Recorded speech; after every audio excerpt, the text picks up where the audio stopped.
बिस्मिल्लाहिर्रहमानिर्रहीम। अस्सलाम वालेकुम students, welcome back to my channel educational tips. कैसे हैं आप सब? उम्मीद करती हूँ आप सब बच्चे बिल्कुल ठीक होंगे। तो स्टूडेंट्स, आज ही मैं आपके साथ शेयर करने जा रही हूँ पेज नंबर 26 और पेज नंबर 27। ये यूनिट नंबर 2 का पेज नंबर 26 और पेज नंबर 27 है। यूनिट नंबर 2 है हमारे पास वाटर सोर्सेज एंड मैनेजमेंट। आप सब बच्चे अपना पेज नंबर 26 और पेज नंबर 27 ओपन कर लीजिए। पेज नंबर 26 के ऊपर आ जाइए तो हमारे पास सबसे पहला जो टॉपिक है वो है हमारे पास वाटर साइकिल, यानी कि पानी का साइकिल किस तरह से चल रहा है वो सारा का सारा हम लोग बताएंगे आपको इस लेक्चर के अंदर।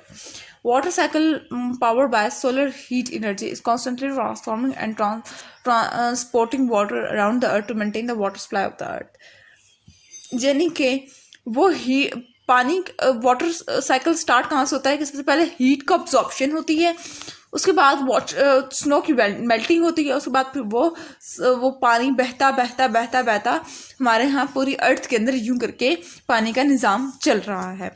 High earth surface temperature cause evaporation from surface water sources like ocean, seas, rivers and lakes. The resulting water vapor rises in the atmosphere along with the air until it encounter cooler temperature.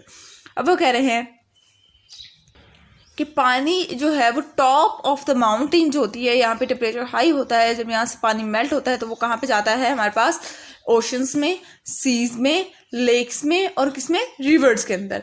ठीक है, अब फिर वो आगे क्या कह रहे हैं कि the resulting water vapour rises in the atmosphere along with the air until it encounter cooler temperature. और ये वाटर कब तक इस तरह से होगा, कब तक यहाँ पे, जब तक कूलर टेम्परेचर होगा तब तक वाटर मेल्ट नहीं होता। This cooler temperature cause the transformation of the water vapour into the cloud due to the process of condensation. और मतलब कि वो कह रहे हैं कि यहाँ से पानी आ गया, जहाँ से पानी नीचे आ जाता है, यहाँ से पानी आगे इवेपोरेट कब होता है, जब यहाँ पे हाई टेम्परेचर होगा, जब पानी मतलब जब गर्मी ज़्यादा होगी तो वाटर जो है वो इवेपोरेट होना शुरू हो जाएगा और एज अ रिजल्ट क्लाउड बनना शुरू हो जाएंगे। Cloud result in the precipitation in the form of rain, snow and hell. और फिर दोबारा वो क्या होगा कि वो क्लाउड जो है वो बारिश, क्लाउड से बारिश आएगी, हेल आएगी और साथ साथ स्नो। ठीक है जी, यानी कि बर्फ।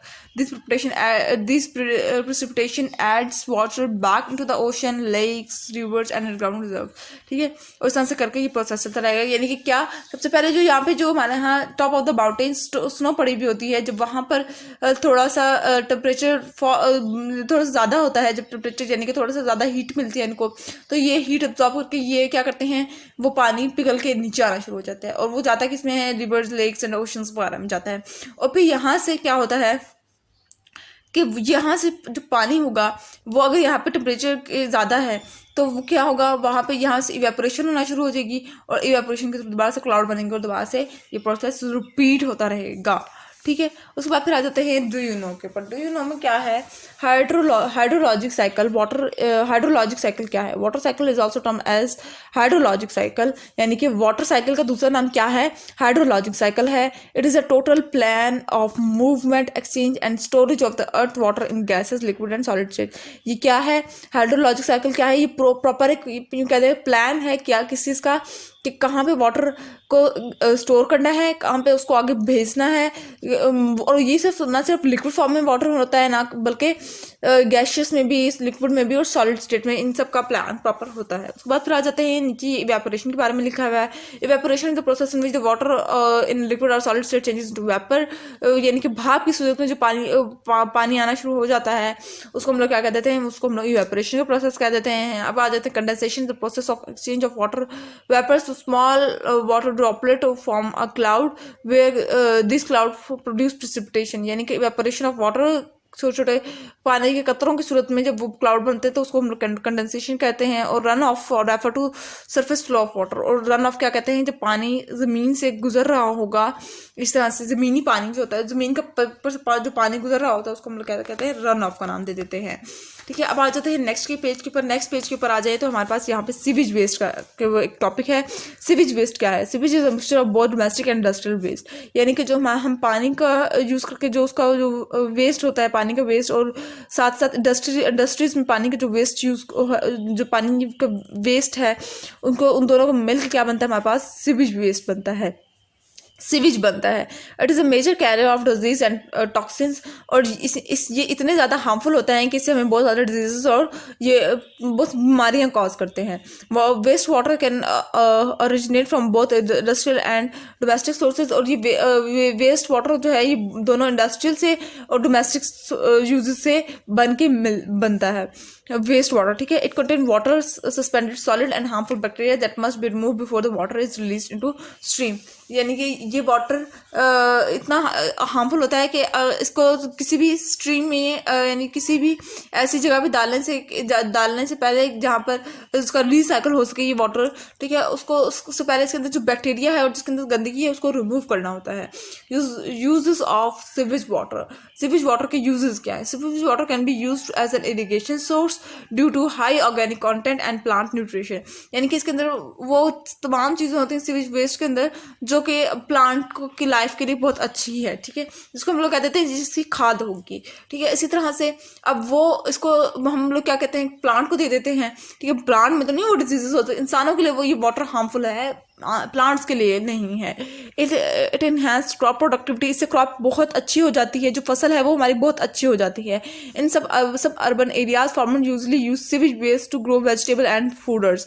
अब सब अर्बन एरियाज के अंदर देखा जाए तो फार्मर्स क्या करते हैं, वो ज़्यादातर इसको खाद के पर्पज़ के लिए यूज़ करते हैं वेस्ट मटीरियल को, ठीक है जी। They earn many time higher income through this practice. और उससे अब जब वो खाद के तौर पर इसको यूज़ करते हैं एज अ फर्टिलाइजर जब यूज़ करते हैं तो क्या होता है कि उनकी फसल बहुत अच्छी आती है और इस तरह से वो ज़्यादा पैसे कमाते हैं। Sewage must be treated before applying to the field as it is rich in high pathogen load, heavy metals and organic pollutants. The safe treatment of sewage is thus critical to the health of any community, ठीक है जी। उसके बाद फिर आ जाता है method of sewage treatment. अब यानी कि आपको कोई भी सीवेज की वजह से बीमारी, गंदगी की वजह से कोई बीमारी हो गई है तो उसके ट्रीटमेंट्स क्या होते हैं? The basic method of sewage treatment are physical method is basically the process of removing small or large floating or suspended solid from sewage to the process of screening, filtration and sedimentation। अब वो कह रहे हैं कि किसी भी sewage को material को यानी कि गंदगी को निकालने के लिए उसको पहले उस चीज़ को स्क्रीन किया जाएगा, उसको डिटेक्ट किया जाएगा कि वो है कहाँ पे, उसके बाद उसको फिल्टर किया जाएगा, ठीक है जी। उसके बाद उसको सेडिमेंटेशन की प्रोसेस से गुजारा जाएगा यानी कि जहाँ पे वो बिल्कुल प्योर हो जाता है।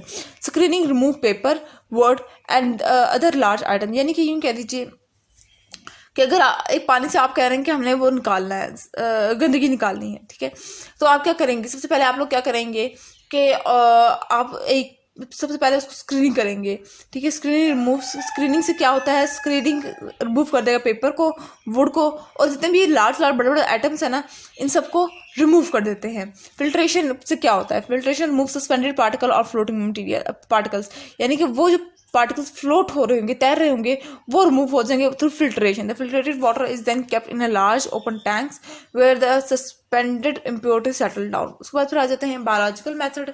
सेकंड है biological method which is treatment of human waste by bacteria and microorganism that convert the sewage waste into by product such as sludge, ठीक है जी। अब ये क्या है?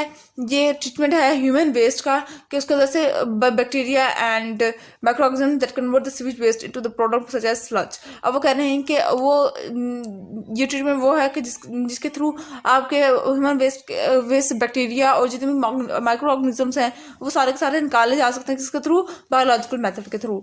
उसके बाद फिर जो लास्ट है वो है हमारे पास केमिकल मेथड है। In chemical method chemical are use to treat waste water. For example, chlorine and ozone are used to eliminate germs and bacteria. अब वो कह रहे हैं कि केमिकल मेथड यूज किया जाता है, इन केमिकल डाला जाता है पानी के अंदर जिससे पानी साफ हो जाता है। इसकी मिसाल ऐसे है जिस तरह से हम लोग देखिए टैंकी के अंदर हम लोग वाटर टैंक्स होते हैं जो हमारे घर में होते हैं, उसके अंदर हम लोग एक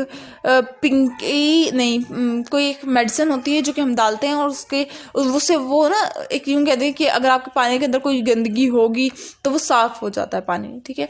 तो मतलब पानी के अंदर वो इतना हार्मफुल नहीं होता, वो पीने के लिए हार्मफुल नहीं होता वो पानी, ठीक है। मतलब उसके अंदर से फिर भी थोड़ी बहुत स्मेल आती है लेकिन वो पानी हार्मफुल नहीं होता, ठीक है। इसी तरह से बहुत सी पर्पजेज में वाटर के अंदर बहुत से मेडिसिन जो बहुत से केमिकल ऐसे डाले जाते हैं जिससे वाटर को प्योरीफाई क्लीन कर सकें। ठीक है जी, तो ये था आज का लेक्चर। आई होप आपको समझ आ गया होगा। अगर आज का लेक्चर आप सबको समझ आ गया है तो मेरे चैनल को सब्सक्राइब कर दीजिएगा, वीडियोस को लाइक कर दीजिएगा और साथ ही साथ बेल आइकन को प्रेस करना मत भूलिएगा, जिससे मेरी आने वाली हर लेटेस्ट अपडेट सबसे पहले आप तक पहुंचेगी। मिलती हूँ किसी और वीडियो में। दुआ में याद रखिएगा, अपना ख्याल रखिएगा। अल्लाह।